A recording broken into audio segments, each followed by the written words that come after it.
सत्वं रजस्तम इति गुणाः प्रकृतिसम्भवाः निबध्नन्ति महाबाहो देहे देहिनमव्ययम्. O Mahabahu, the mighty armed one, Sattva, Rajas and Tamas, these gunas born of Prakriti bind the indestructible self to the body.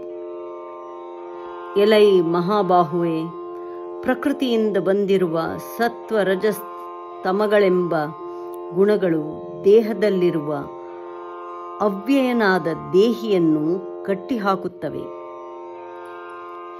ಸತ್ವಂ ರಜಸ್ತಮ ಇತಿ ಸತ್ವಂ ರಜಸ್ತಮ ಇತಿ ಸತ್ವಂ ರಜಸ್ತಮ ಇತಿ ಗುಣಾಃ ಪ್ರಕೃತಿಸಂಭವಾಃ ಗುಣಾಃ ಪ್ರಕೃತಿಸಂಭವಾಃ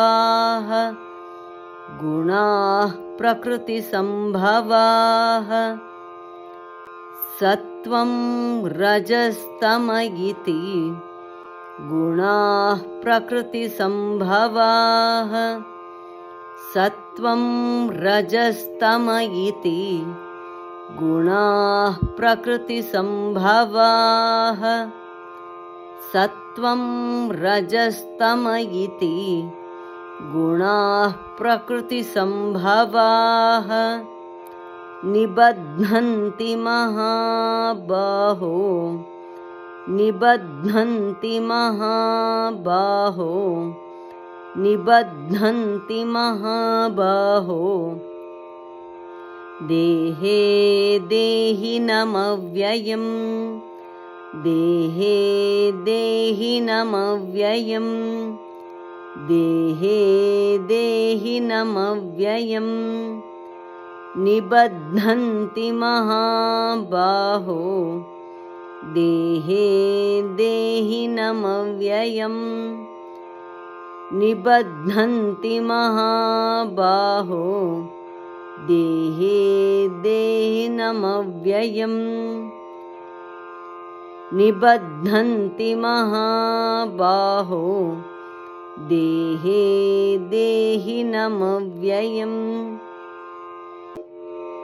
ಸತ್ವಂ ರಜಸ್ತಮ ಇತಿ ಗುಣಾಃ ಪ್ರಕೃತಿಸಂಭವಾಃ ನಿಬಧ್ನಂತಿ ಮಹಾಬಾಹೋ ದೇಹೇ ದೇಹಿನಮವ್ಯಯಂ. ಸತ್ವಂ ರಜಸ್ತಮ ಇತಿ ಗುಣಾಃ ಪ್ರಕೃತಿಸಂಭವಾಃ ನಿಬಧ್ನಂತಿ ಮಹಾಬಾಹೋ ದೇಹೇ ದೇಹಿನಮವ್ಯಯಂ. ಸತ್ವಂ ರಜಸ್ತಮ ಇತಿ ಗುಣಾಃ ಪ್ರಕೃತಿಸಂಭವಾಃ ನಿಬಧ್ನಂತಿ ಮಹಾಬಾಹೋ ದೇಹೇ ದೇಹಿನಮವ್ಯಯಂ. ಧನ್ಯವಾದ, ನಮಸ್ಕಾರ, ಶುಭವಾಗಲಿ. ದಯವಿಟ್ಟು ತಪ್ಪದೆ ಲೈಕ್ ಮಾಡಿ, ಶೇರ್ ಮಾಡಿ, ಸಬ್ಸ್ಕ್ರೈಬ್ ಮಾಡಿ. ಮತ್ತೊಮ್ಮೆ ಪುನಃ ಧನ್ಯವಾದಗಳು. ನಮಸ್ಕಾರ.